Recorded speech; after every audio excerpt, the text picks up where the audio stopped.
Significance of the French revolution, उसके बाद उसका क्या हुआ था। The French revolution was one of the most remarkable event in the history. ये बहुत ज़्यादा यादगार इवेंट जो हिस्ट्री में मानी जाती है। और उसके बाद क्या हुआ था, इससे बहुत ज़्यादा बुरी तरह से यूरोप जो है बहुत ज़्यादा अफेक्ट हुआ था, and a particular to entire world in general, उसके पूरा वर्ल्ड में इसकी, और नॉर्मली पूरा वर्ल्ड इससे अफेक्ट हुआ था। The revolution led down the ideas of the liberties, equality and fraternities for the entire Europe. उसके बाद जो इनका जो इक्वालिटी, लिबर्टी और फर्टिनिटी था, उसने पूरा एंटायर यूरोप को गिरा के रख दिया। उसके बाद second point, it put an end to feudalism and gave rights to the common people. उसके बाद जो इनका जो जो इन लोग नाइंसाफ़ी करते थे और कॉमन पीपल को उनकी राइट्स नहीं देते थे, उनको कॉमन पीपल को राइट्स देना पड़ा। उनका जो नाइंसाफ़ी तो उसको उनको बंद करना पड़ा। It ends two ends the custom of serfdom and the authorities associated with it. Following France, serfdoms also come to the end of the Spain, Italy, Germany, Russia and the Balkan Peninsula.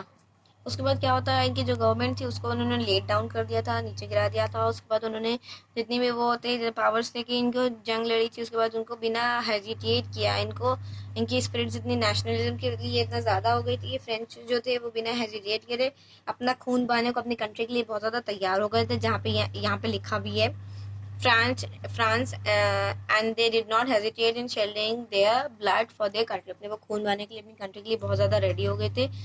The French revolution prepared the grounds for the socialism, उन्होंने socialism के लिए अपना जो ज़मीन थी उसको तैयार किया। उसके बाद अपनी जंग जो भी अपने पावर उसको लॉ में church equality law contributed to the establish of a socialist state. उसके बाद बाकी उन्होंने अपने जितने भी पावर था, चर्च लॉ, ये सब को बनाना स्टार्ट किया और एस्टैब्लिश किया नया सोशलिस्ट स्टेट अपना।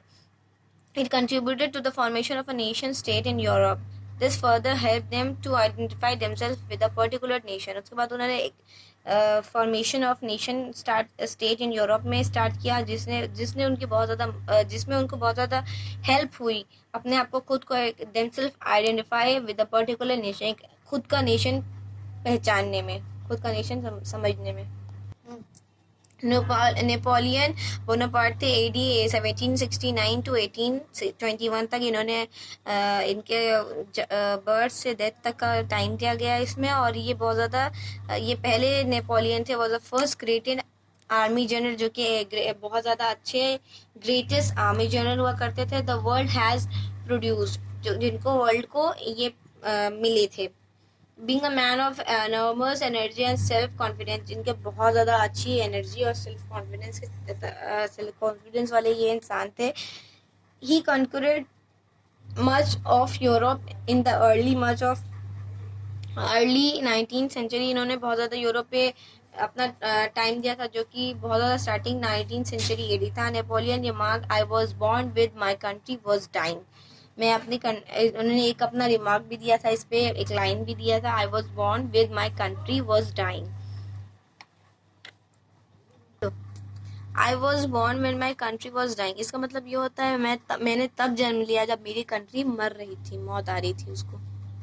मतलब उन्होंने तब जन्म लिया जब उनकी कंट्री खत्म होने वाली थी। Early life. Napoleon was born on 15 August 1769 in Ajaccio, the capital of the island of Corsica. Napoleon जो थे वो कहाँ पैदा हुए थे, वो 15 अगस्त को पैदा हुए थे 1769 में इन एजेशियो, द कैपिटल ऑफ आइलैंड। जो कैपिटल एजेशियो था, जो आइलैंड का कैपिटल था, वो भी कॉर्सिका का। हिज फादर कार्लो, उनके फादर कार्लो थे, was an advocate, but their family was not well of economically. वो इतने ज़्यादा अमीर नहीं थे, लेकिन वो एक एडवोकेट हुआ करते थे। Napoleon study in the military school, Napoleon ने अपने एक जो स्कूलिंग थी वो मिलिट्री स्कूल से की थी। After victories at the Italian border, Napoleon was nickname at the little corporal. जब वहाँ पे इटालियन बॉर्डर पे जो लड़ाई हुई थी, जंग हुई थी, उसके बाद उनको निकनेम मिला जो कि था little corporal. This name was given to him by his soldiers, उनके वहाँ पे जो जितने भी फौजी थे, सोल्जर्स थे, उनके थ्रू उनको मिला था। और ही वॉज वेरी यंग, उस टाइम पे बहुत ज़्यादा यंग थे, इसीलिए उनको मिला था। और अननोन कॉर्पोरल थे, इसलिए उनको दिया गया था little corporal. In the beginning जो स्टार्टिंग में नेपोलियन जो है बहुत ज़्यादा एम्बिशियस मैन थे, बहुत ज़्यादा अपना काम को बहुत अच्छे से करते थे. ही ज्वाइन द फ्रेंच आर्मी, उन्होंने French and after his success against the European nation he was promoted to the rank of brigadier general. उसके बाद फिर जब वो अगेंस्ट यूरोपियन नेशंस के अगेंस्ट उन्होंने जब फाइट की थी, सक्सेस पाए थे, उस पर जीत हासिल हुई थी, तो उनको प्रमोशन जो हुआ था उसके बाद उनको रैंक दे दी गई थी ब्रिगेडियर जनरल के नाम से. He was conquered Italy. However, Napoleon was defeated by Admiral Nelson in the Battle of Nile. एक बैटल ऑफ नाइल हुआ था जिसमें कि नेपोलियन हार गए थे एडी 1798 में. He then returned to France where he was given a warm welcome. उसके बाद वो वापस वो फ्रांस में आ गए थे, जिन्होंने लोगों ने उनकी बहुत अच्छे से वेलकम इज्जत से की थी. He eliminated the Directory and was appointed as the first consul in AD 1802. उसके बाद उन्होंने अपना जो एलिमिनेट वो थे डायरेक्टरी के लिए, और उनको फर्स्ट कंसल मिला था 1802 में. He has coordinated as the emperor of France. उसके बाद 1804 में इनको एम्परर ऑफ फ्रांस डिक्लेयर कर दिया गया था. फिर उसके बाद इनका जो कंट्रीब्यूशन था नेपोलियन का वो बताया गया. इसमें इन्होंने क्या किया था, इन्होंने अपने बहुत ज़्यादा खून बहाए थे, जंग लड़ी थी अपने देश के लिए, अपने कंट्री के लिए, और जिसमें इन्होंने सक्सेस भी पाई थी, और वेल ऑर्गेनाइज स्टेट भी इन्होंने कर दिया था, where people enjoy security and peace. यहाँ पे लोग शांति से सिक्योरिटी से अपने सिक्योरिटी के साथ लोग रहते थे. और उन्होंने इकोनॉमिक कंडीशन, जो उनकी पैसे की कंडीशन फ्रांस की थी, उसको भी बहुत ज़्यादा सुधारा था. और इन्होंने एक नया बैंक भी इस्टेब्लिश किया था, bank of France, in AD 1800 AD में इनका नया बैंक ऑफ फ्रांस भी इन्होंने खोला था. The bank developed system of issuing currency. उन्होंने बैंक में फिर पैसे इशू करना स्टार्ट कर दिया था, करेंसी पैसे देना स्टार्ट कर दिया था, और उसमें granting loans to the public. उसके बाद उन्होंने पब्लिक को लोन्स देने भी उससे बैंक से स्टार्ट कर दिए थे.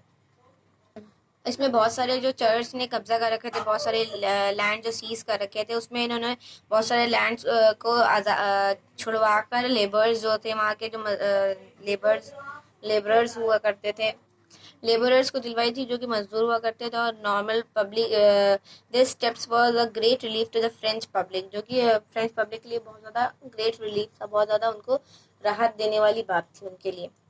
और इन्होंने बहुत सारी मशीन्स भी इन्वेंट करी थी, बहुत सारी इन्होंने रोड्स भी बनवाई थी, कैनल्स बनवाए थे, और बहुत सारी चीज़ें इन्होंने बहुत ज़्यादा एफर्ट लगाए थे. और जो इनका ट्रेडिंग एक्टिविटीज़ से लोग सामान आते जाते थे, उसके लिए उन्होंने बहुत ज़्यादा ट्रांसपोर्ट भी मीन्स ऑफ ट्रांसपोर्ट बढ़ा दिए गए थे, इम्प्रूव किए थे अपने. इसकी वजह से इन लोगों को बहुत ज़्यादा आराम हो गया था, और बहुत ज़्यादा इनका स्ट्रेस जो है कम हो गया था ऐसे फ्रांस का.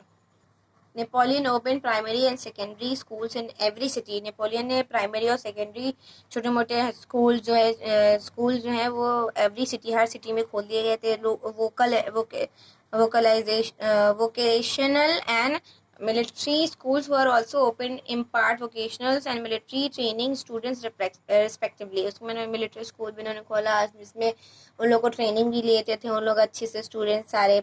और he restructured the Paris University and appointed prominent teachers and officials in the university to impart higher education. उन्होंने हायर एजुकेशन के लिए बहुत सारे पेरिस से बहुत सारे टीचर्स बुलाए थे, जो कि यूनिवर्सिटी में उनके आके पढ़ाए, और उनको हायर एजुकेशन उनके स्टूडेंट्स को मिले.